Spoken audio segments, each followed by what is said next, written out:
চুরিজারি খুব একটা করি না, বিধবার কার্ডও বেশি না, কল বেশি না। আল্লাহ তাআলা এই সুনামের জন্যে হালুয়াঘাট বা দুবরাতে যে সুনামটা অর্জন করেছে এটাও আল্লাহ তাআলার রহমত। চুরি করলে হয়তো কটা পয়সার মালিক হইতাম, কিন্তু আমি খেয়াল করে দেখেছি যে সামান্য দিয়েই চলে, এত বেশি প্রয়োজন নাই। এটা আমার ব্যক্তিগত মনে হয়, আমার মত। পোশাক আশাকের ব্যাপারে অনেকে প্রশ্ন করেন যে ধর্মসভায় যায়, টুপিও পরে না, পাঞ্জাবিও পরে না। আমি একটা বিষয় আপনাদের নলেজে আনছি, সেটি হচ্ছে আমার রাসূল সাল্লাল্লাহু আলাইহি সাল্লাম যেদিন মৃত্যুবরণ করলেন, খুব মন দিয়ে শুনবেন, সেদিন তার ঘরের বাতিতে তেল ছিল না, তেল জ্বালানো, আগুন জ্বালানোর মতো। উনাকে যে কাপড় দিয়ে দাফন করা হয়েছিল সেই কাপড়ের মধ্যে 100 তালি দেয়া ছিল। এখন আপনি বলবেন যে একজন নবীকে দাফন করা হয়েছে, একজন মানুষকে দাফন করা হয়েছে, এটার বাইরে আরেকটা পরিচয় আছে। আমার রাসূল যেদিন মারা গেলেন সেদিন তিনি হেড অফ দ্য স্টেট, মানে আমার রাসূল যেদিন মারা গেলেন সেদিন তিনি হেড অফ দ্য স্টেট, মানে মক্কার বাদশা ছিলেন। উনি প্রশাসনিক কাজ সম্পূর্ণ করতেন। মক্কার বাদশার দাফন হয়েছে, কাফনের কাপড়ের মধ্যে 100 তালি দেয়া ছিল। সুতরাং আপনি যখন আমার দিকে তাকিয়ে কাপড়ের দিকে তাকান তখন এটা কোনো নগণ্য বিষয়। আমার লজ্জা নিবারণের জন্য আমি যে পোশাক পরিধান করি এটা শুধু লজ্জা নিবারণের জন্য, এটা কোনো মুখ্য বিষয় না। আসলে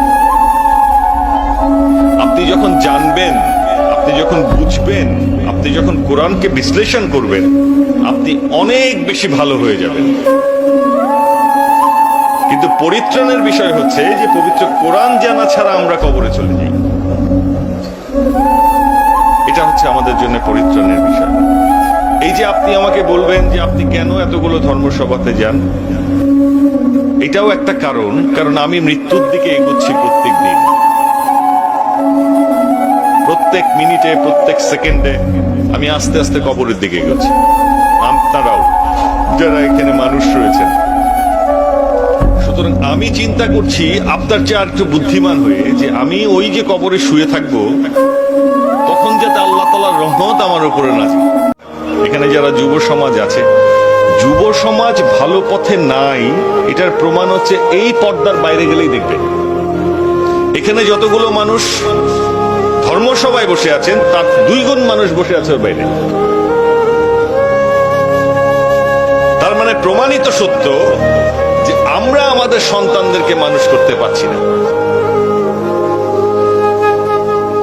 এখানেই প্রমাণ, এই পর্দার পরে শুধু তাকায় দেখেন অবস্থাটা। এখানে এই যে আমি ধর্মসভাগুলোতে যাই, আমি দেখছি তো চেহারাটা দেখছি। 5000 মানুষ এখানে থাকলে 15,000 মানুষ বাইরে থাকে, তারা এখানে ফুর্তি করতে আসে।